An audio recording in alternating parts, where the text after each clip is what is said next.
Hi, I'm Shea Dunn, And I'm Danielle and we're second year HNDs, and this is a professional discussion on 4 different types of theatre script. So the 4 different types that we're going to be discussing are a Shakespeare script, which was The Tempest that we studied, a pantomime script, which was Peter Pan that we studied, a contemporary script, and also a musical script, which is The Wedding Singer. Perfect. So, which one do you want to start off with? Do you want to start off with Shakespeare? Yeah. One of the big things with Shakespeare, which is probably the most obvious thing when you look at a script, the first thing you'll notice, and whenever I've studied it here, the first thing that people do when they see the script is go, "What?" It's hard to understand exactly what it's saying. Because it looks like, because it's in Old English, it sounds like gibberish at first. It looks like a completely different language. Because a lot of the words are outdated now that you wouldn't usually find, like terms like vex and stuff like that. Yeah. You wouldn't usually find in a modern day contemporary script, which is sort of the mainstream style of theatre that's studied in colleges and in universities.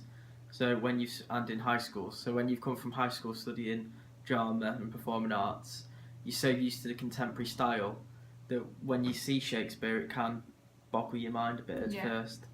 That is the main difference between Shakespeare and any other type of theatre script that you find, that we study here especially, is that you do have to translate what it is trying to say so that you can understand what your character is saying, so that the audience can understand through your body language and how you portray the words what you are trying to say with them words. However, though, I've studied it for 3 years now, and I found that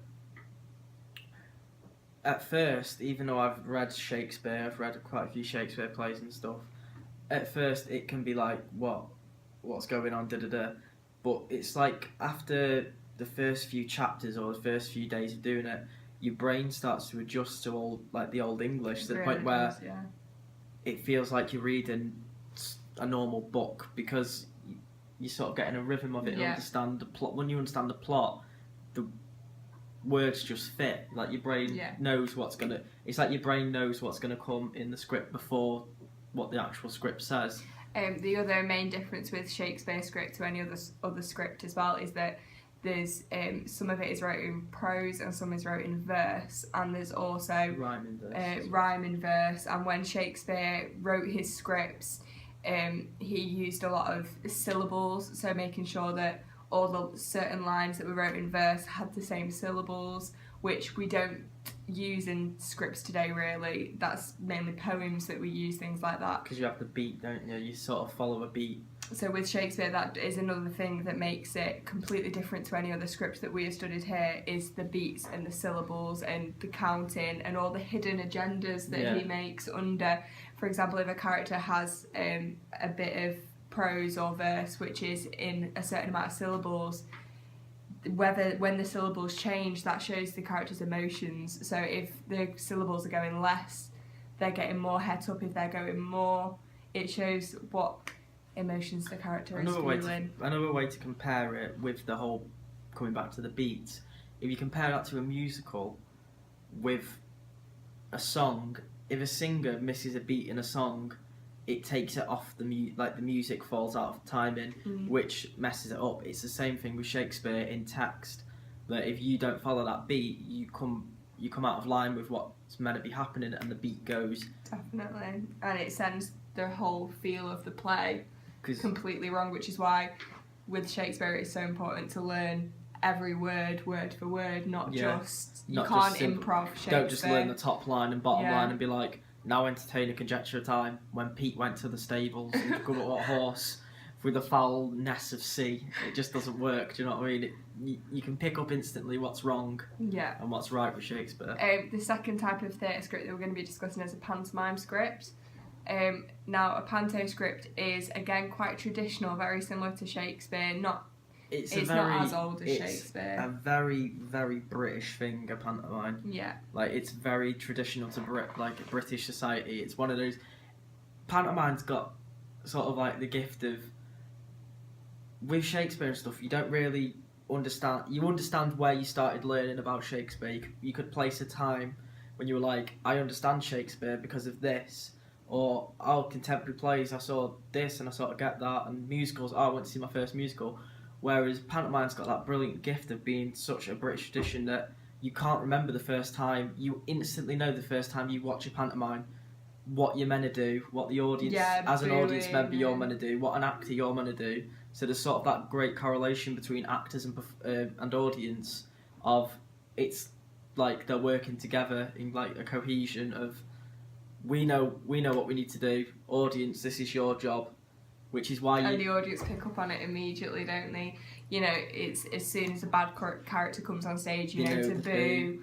And another great thing that makes a pantomime script completely different from any other script is that it is always a comedy. It is always there for humour. It is always there for relief. It's like a parody. It's there to laugh at. And they will, you know, some pantomimes deal with quite serious issues, and there's always the evil character, but it is always... It's a bit you come out of a pantomime smiling, and that is in the script. In the script, it is always scripted jokes, but it does, with scripted comedy timing. And it does relate to Shakespeare in the way we were talking about classical before. It does relate to Shakespeare in the fact that it's very traditional in Britain, because during Shakespeare time, female characters were played by men, which happens in pantomimes because with the dames, for example, with Shakespeare, it was at the Globe 3 years ago, I think, they did a performance with but it was Mark Rylance. He did a performance of Twelfth Night, and they did it traditional Shakespeare, where Mark Rylance played, I think it was Olivia, and all the females were played, like Maria were played by males, and that's sort of where pantomime picked that up from, and they've kept that tradition.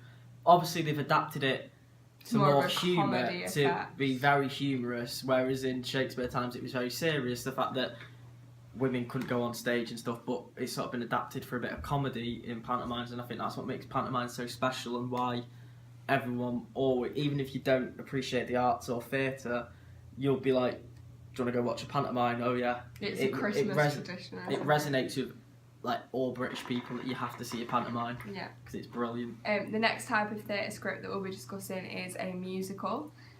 Musicals themselves, the actual scripts are very self-explanatory. There is not a single... with Shakespeare, with contemporary, there will be hidden agendas that are up to the audience to decide. Whereas with musicals, everything that you need to know will be said on stage by a character. They're very self-explanatory. The way I describe a musical is very patronising, to the point where it feels like the writer or director is literally getting the script and going, the cat is blue, and will describe that the fact the cat is blue, just to really simplify everything for you, so you really get it. Every relationship between characters, if a couple have had...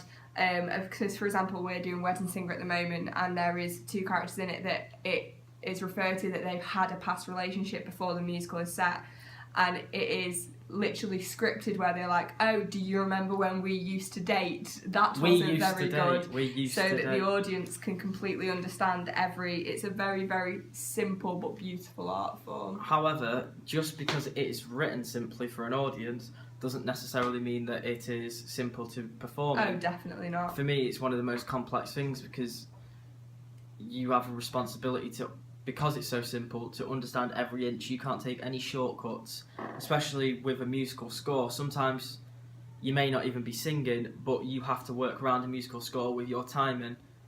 So if you mess up a line, that sends the same as the way that you can send a beat of Shakespeare out of time. You send the whole beat of the musical out of time, and it can look a mess. That's one thing I'd say about musicals more than any other type of theatre. It's the fact that if you make a mistake on any other type of theatre, it's very easy to cover up, and people may not notice. But with a musical, it can look like a train wreck when it goes wrong. People will be instantly able to go, that was awful. Did you see when this happened? A musical is kind of the opposite in panto. For example, in panto, the audience knows what they have to do and the actors know what they have to do, whereas in musicals the script is wrote so that the audience can understand every inch of it, and then it is up to the actors to, like you say, bring that to life on the stage. And it is not self-explanatory to the actors, especially with including music. Like you say, the beats of the music, if they get sent off, you can be performing dialogue over music. You had a song in our last year's musical where you had to perform some dialogue in as Mushnik when you were investigating the plant. Yeah. Little red dots Yeah. all over the linoleum. And if he didn't say a line at a certain beat in the music, A dentist uniform. it would send the band and all the other actors on stage completely off. But I never messed up, so it's fine. The last type of theatre script we're going to be discussing is a contemporary theatre script. Now, a contemporary theatre script, in my opinion, anything after the 1950s, I'd say. Yeah, is anything after the 1960-ish.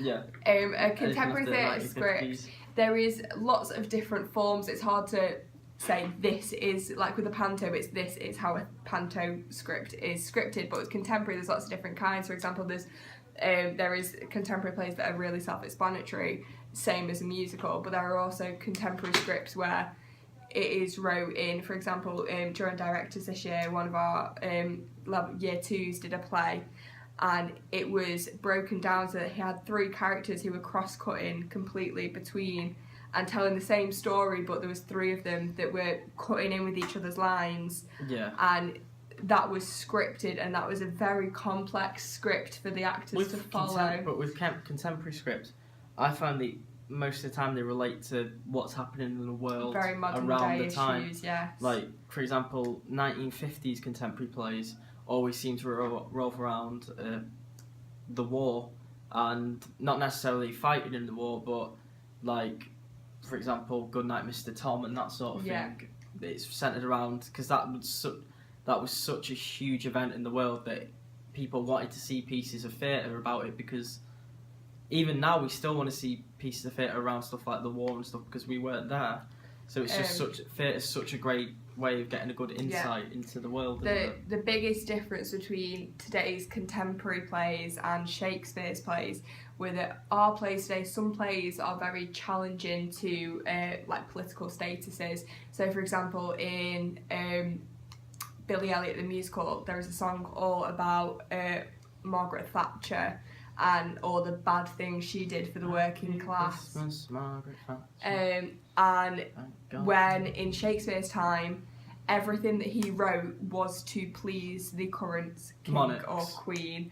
It was to For make example, them look fantastic. Or, for example, there was a big superstition in Shakespeare's day about witches, and James the First, I think it was really sceptical about witches, because everyone thought a witch is going to overpower the king and take over, So that's where Macbeth came from.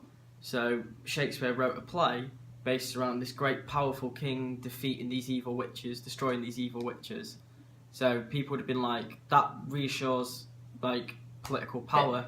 The king is the king is in charge, so it establishes the status of political power, which I suppose you could say a modern example of that would be, for example, if robots came back from the future and threatened to take over the throne of Queen Elizabeth, and we were like, oh no, these evil robots are going to destroy the Queen and rule England, then who knows, I could write a play that has the Queen destroy evil robots. So, it's the same sort of thing. Okay. So that is 4 different types of theatre scripts. Thank you. Okay.